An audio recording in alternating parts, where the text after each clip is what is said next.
이제 니고데모와의 그런 말씀 후에 오늘 말씀해 보면 예수님께서 유대 땅으로 가서 그곳에서 세례를 베푸시고 또 요한도 세례를 베풀었는데 아직까지 요한이 옥에 갇히기 전이었더라 라고 이렇게 잠깐 그 배경을 오늘 좀 전하는 말씀입니다. 22절 이후로는 마지막 절까지 이제 요한의 마지막 증언이다 라고 우리가 이렇게 이야기합니다. 요한복음에 보면 요한이 예수님을 증언하는 그런 말씀들이 전반부에 가득 차 있는데 이 22절부터 이제 36절까지가 세례 요한이 증거하는 그런 마지막 예수님에 대한 그런 증언이 되겠습니다. 특별히 오늘 세절을 통하여서 예수님께서 세례를 베푸시고 오늘 22절에 보면 유대 땅으로 가서 함께 유하시며 여기 유대 땅이 어딘지에 대해서 분분한 그런 의견들이 있습니다. 그러나 이게 아마 북쪽에 해당할 것이다. 아니면 어떤 사람은 여리고 쪽일 것이다. 또 어떤 사람은 좀 더 남쪽으로 내려와서 요단 쪽이겠다. 뭐 여러 그런 의견들이 있으면 야복강 그 근처라고 보는 그런 분들도 있고요. 그러나 어쨌든 예수님께서 이제 예루살렘 사역 이후에 이 유대 아마 한적한 곳으로 내려오셔서 함께 유하시며 세례를 베풀었다라고 이렇게 말씀하고 있습니다. 자, 과연 또 예수님께서 세례를 주셨을까? 또 이 부분도 여러 분분한 의견들이 있습니다. 성경은 예수님께서 세례를 베푸시다라는 그런 말씀이 정확하게 22절에 나와 있지만은 4장 2절에 가보면 예수께서 친히 세례를 베푸신 것이 아니요 제자들이 베푼 것이다 라고 이렇게 말씀하고 있습니다. 그래서 대체로 뭐 굳이 예수님이 세례를 베풀었다고 해도 해석상 어려움이 없다라고 이렇게 보면서 예수님이 베푸신 세례를 인정하는 경우도 있고 많은 경우에 보면 대다수 주석가들은 요한복음 4장 2절에 비추어서 예수님께서 친히 세례를 주신 것이 아니라 예수님과 함께한 제자들이 세례를 주신 것으로 이렇게 이해하는 그런 입장이 주류라고 하겠습니다. 오늘 이 부분은 다른 복음서에서는 기록되어 있지 않습니다. 마태, 마가, 누가복음에는 기록되어 있지 않고 요한복음에만 이렇게 기록되어 있으므로 특별히 우리가 마태복음에 비추어 보면 마태복음에서는 예수님께서 이제 세례를 받으시고 요한으로부터 세례를 받으시고 세례 요한으로부터 세례를 받으시고 이제 광야에서 시험도 받으시고 그리고 예수님께서 나사렛으로 이제 가시죠. 그리고 본격적으로 사역을 시작하시는 그렇게 연결이 되어 있습니다. 그렇다면 오늘 이 말씀은 예수님께서 광야에서 시험을 받으신 이후에 나사렛 가시기 전에 유대 땅 어느 곳에서 이렇게 적지 않은 시간 동안 짧은 시간이 아니라 꽤 유하시면서 세례를 베푸시고 그렇게 세례 요한과 함께 또 같은 지역 혹은 어느 정도 떨어진 지역에서 이렇게 세례를 주신 것으로 우리가 이해를 합니다. 세례 요한은 물 세례를 주었고 여기 오늘 예수님께서 제자들을 통하여서 베푸신 세례도 물 세례입니다. 우리가 받는 세례도 물론 성례로서 물로 세례를 베풀게 되는 것이죠. 요한복음 1장 31절에 보면 세례 요한이 물로 세례를 베푸시는 것은 예수님을 이스라엘에 나타내려 함이라 라고 이렇게 분명히 말하고 있습니다. 그럼 세례 요한의 세례의 성격은 뭐냐? 우리가 이것이 가장 중요한 말씀이죠. 예수님을 이스라엘에 나타내려고 세례를 준다. 예수님을 이스라엘에 나타낸다는 것은 아직 예수님께서 구원 사역을 다 이루시고 그 다 이루신 의를 그 성령 가운데서 우리에게 부어주시는 그런 예수님의 인격적인 임재라기보다는 오실 예수님을 미리 드러내는 세례. 그래서 세례 요한의 세례와 오늘날 우리가 받는 세례는 다르다 이 말이에요. 오늘날 우리가 받는 세례는 오순절 성령 사건 이후에 이제 베드로가 말씀을 전하고 말씀을 듣는 자가 세례를 받으니 그 수가 3천을 더하더라. 그때 이제 세례가 바로 성령을 받은 사람들의 세례, 우리가 말하는 구원에 이르는 세례, 이런 여러 가지 또 회개, 참 회개의 표, 뭐 이렇게 여러 가지로 드러내는 것입니다. 어쨌든 우리가 예수님을 드러내기 위한 그런 물세례. 그러나 요한복음 1장 33절에 보면 오실 자가 계신데 그분 위에 성령이 임한 것을 보거든 그분이 성령으로 세례를 베푸시는 이다. 이렇게 분명히 이미 말씀하고 있습니다. 그러면 세례 요한은 물로 세례를 베푸는 사람이고 그가 최고의 선지자고 또 그리고 이제 예수님은 성령으로 세례를 베푸시는 분이다. 물과 성령의 역사가 나타납니다. 그래서 물은 성령의 그 세례를 예비하고 또 인치는 어떤 그런 것으로 나타납니다. 이런 물과 성령에 대한 말씀은 우리가 지난 시간까지 계속 보았던 니고데모와의 그런 예수님의 말씀 가운데서도 나타나죠. 어떻게 거듭나야 되느냐? 물과 성령으로 거듭나야 된다. 이렇게 말씀하고 있습니다. 물론 니고데모에게 물과 성령으로 거듭나라는 것을 물은 씻음이요 성령은 의를 부어주시는 그런 제사함과 의의 증가의 그런 두 구원의 어떤 그런 능력 혹은 표라고도 볼 수 있겠지만 역시 여기서도 물을 성령을 표하는 그런 어떤 물세례의 그런 모습을 또 니고데모를 통하여서 알려주신 그런 부분이라고도 볼 수가 있습니다. 어쨌든 물과 성령으로 세례를 받아야 구원에 이르는데 이제 물로 먼저 세례를 주고 아직 성령 세례는 임하지 않았다 이 말입니다. 그래서 먼저 물로 세례를 주는 것, 이것을 예수님께서는 그의 제자들에게도 명했다.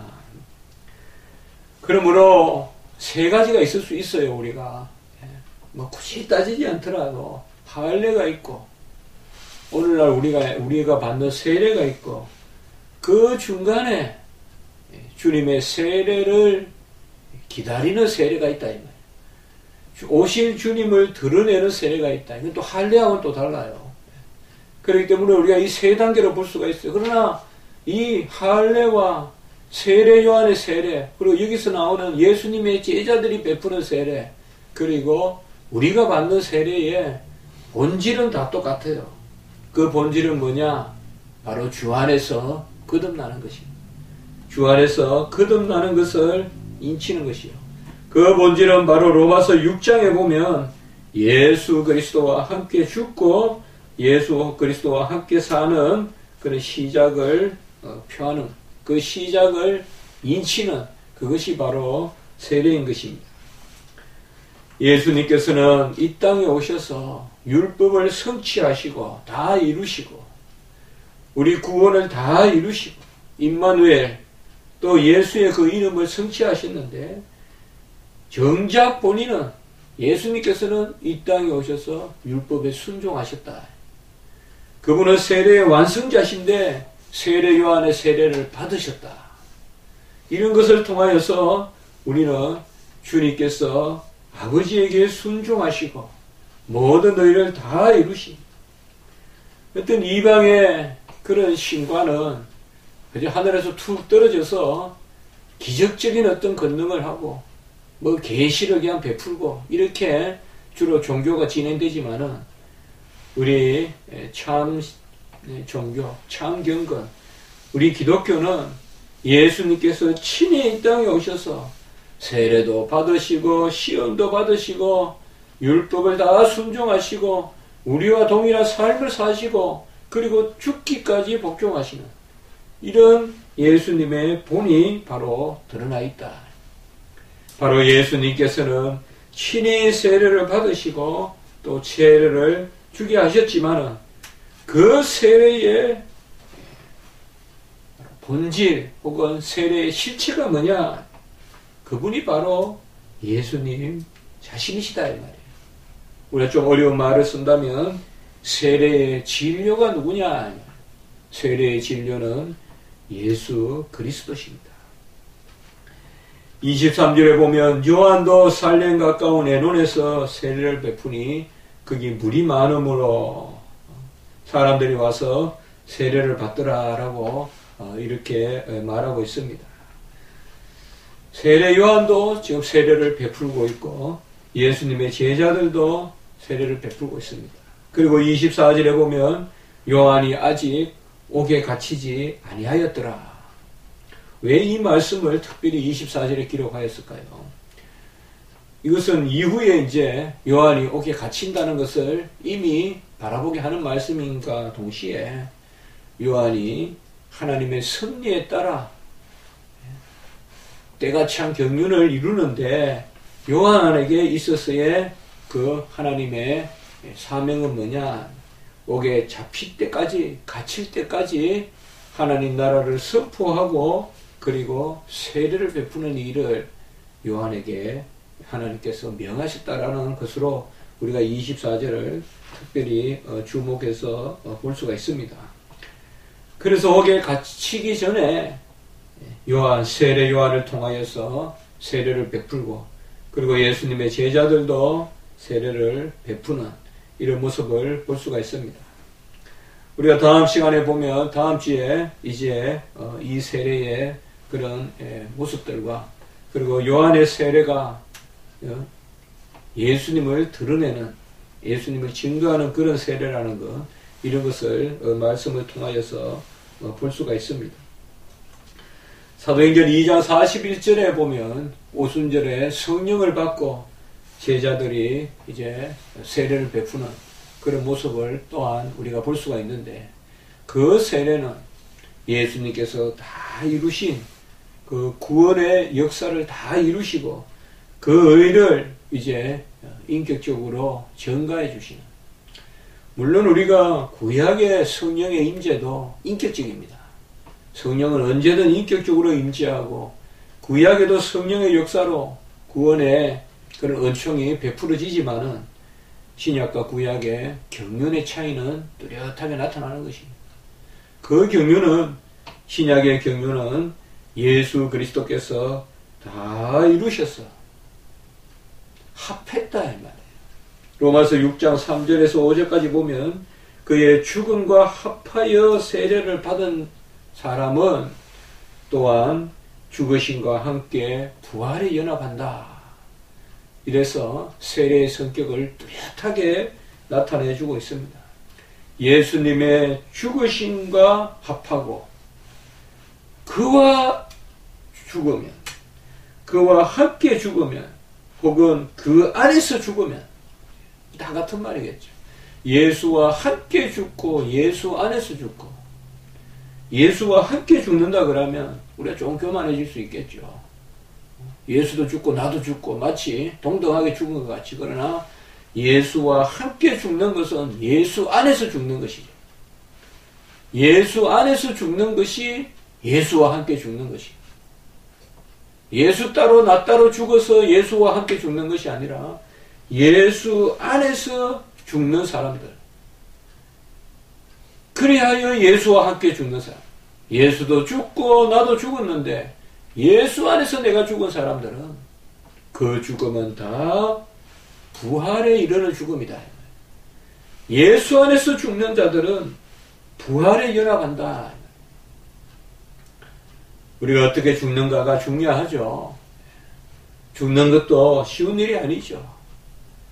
사는 것 못지않게 잘 죽는 것이 중요하죠. 예수 안에서 죽는 자들은 예수와 함께 부활에 연합하는 이 죽음과 다시 삶을 미리 보여주는 것, 그것이 바로 물세례입니다. 물이라는 것은 우리에게 그 자체로는 능력으로 또 새 생명을 일으키지 못하지만 물은 분명히 우리의 죄를 맑게 씻고 우리를 신부와 같이 준비시키는 그런 역사가 있습니다. 이 물이 이제는 뭐예요? 예수 그리스도의 구원의 성취로 말미암아 물과 피로 거듭나 물과 피와 성령으로 거듭난다면 이 물이 이제 뭐예요? 예수님의 피와 함께 우리 안에서 역사한다 이 말이에요. 그게 바로 십자가 사건입니다. 그러므로 갈라디아서 3장 27절에 보면 누구든지 그리스도와 합하기 위하여 세례를 받는 자는 그리스도로 옷 입었느니라 라고 이렇게 말하고 있습니다. 세례를 받았다고 해서 우리가 구원에 이르는 것은 아니지만 세례를 받음으로 그리스도로 옷 입었느니라. 이것은 그리스도의 의가 우리 안에 표로서 드러난다 이 말입니다. 분명한 예수 그리스도의 세례는 그의 죽음과 그의 다시 삶을 드러내는 것입니다. 그러면 오늘 우리가 22절에서 24절에 어떻게 보면 지나가는 그런 배경적인 말씀이라고도 볼 수 있지만 오늘 이 말씀을 통하여 우리는 어떤 신학적 의미를 찾게 됩니까?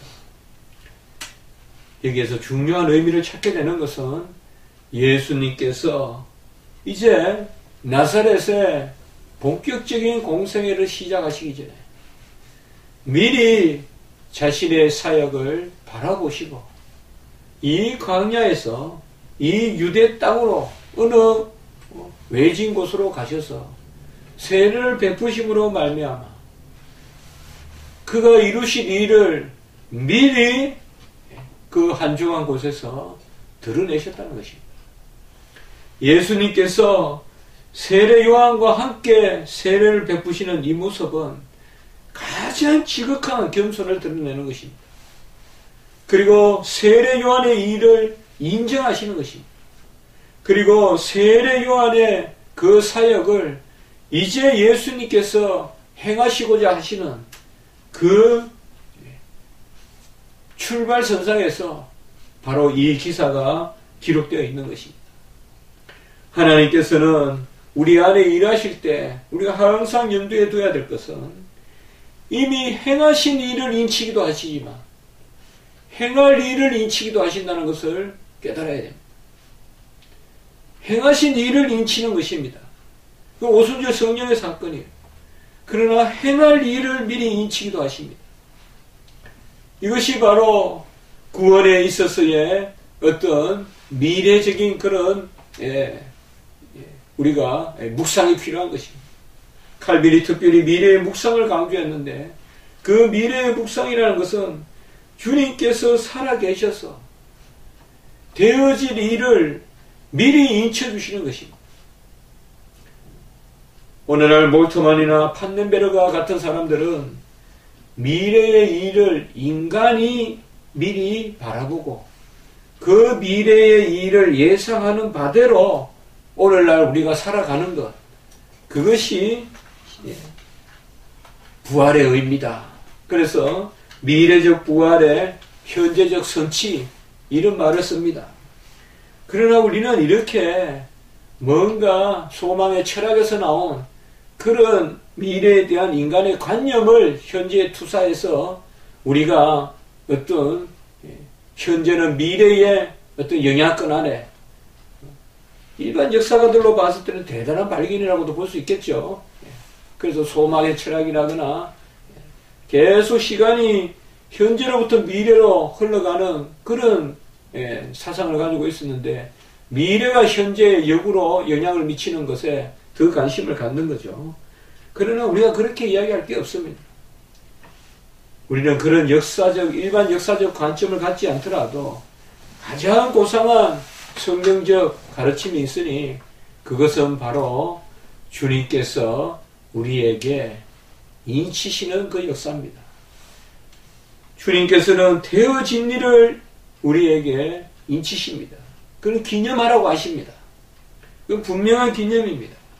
그러나 주님께서는 되어질 일을 미리 우리에게 분명하게 또 드러내 주십니다.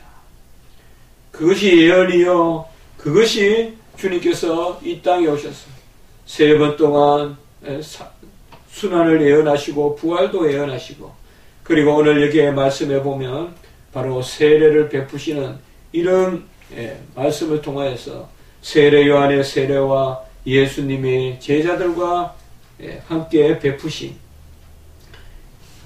예수께서 베푸셨다고 해도 크게 틀리지는 않습니다. 그러나 신학적으로 무슨 문제가 되는 것은 아닙니다.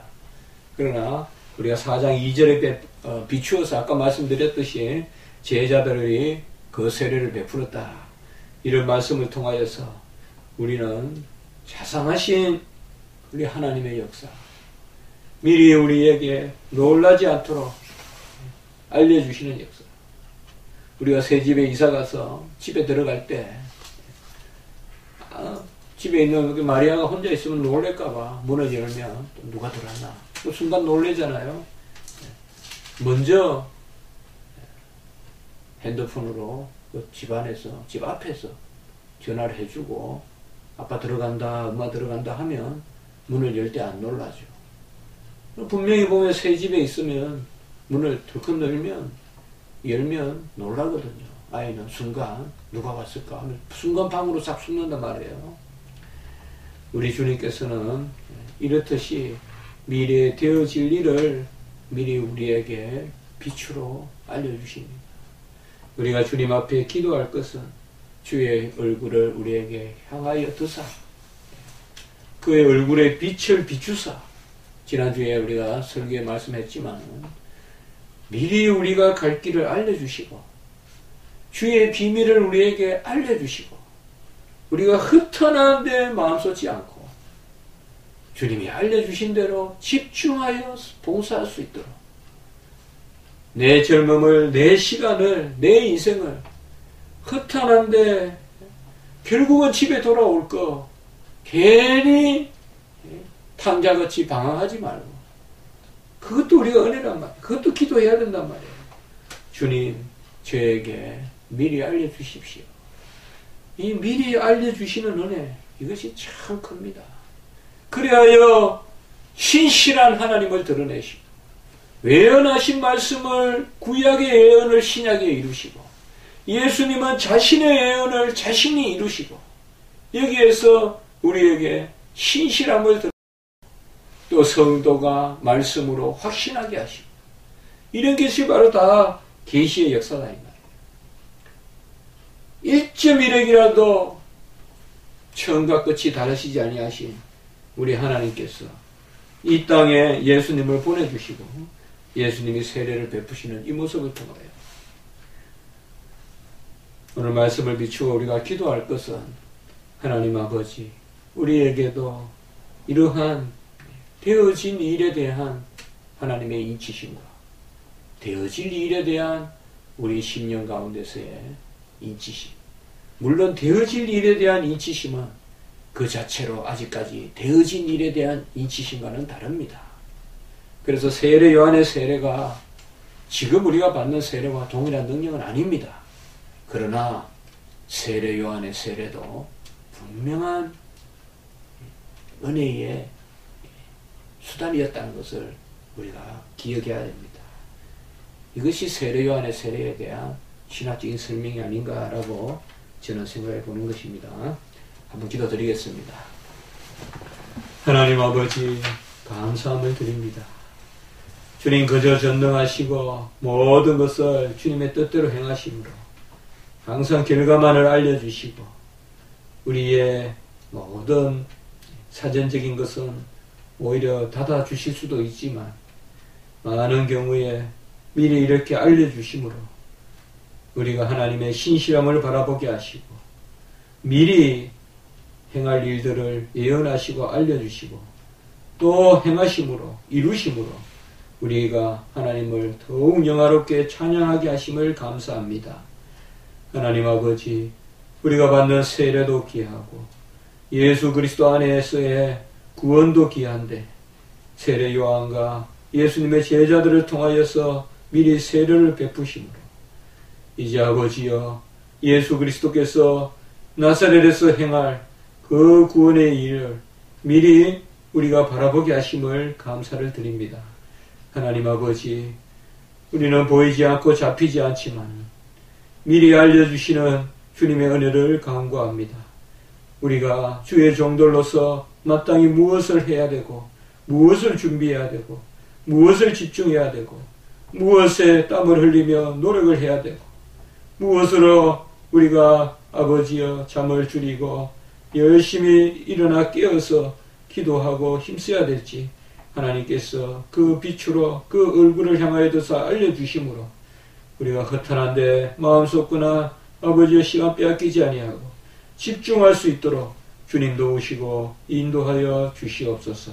모든 영광을 하나님께 올려드립니다. 미리 알려주시는 주님께서 다 이루시는 주님이신 줄 믿습니다. 그 은혜가 우리 안에 역사할 줄 믿습니다. 오늘 한 날도 주님께 의지합니다. 우리 예배 가운데 역사하시고 다 이루신 의와 되어질 주님의 역사를 바라보고 기뻐하는 예배가 되게 하시고 우리 아버지여 모든 성도님들에게 한날의 평화와 안식과 주님 앞에 찬미를 드리는 영광의 그 도구로서의 기쁨이 넘치게 도와 주시옵소서. 감사하고 구주 예수 그리스도의 이름으로 기도드리옵나이다. 아멘.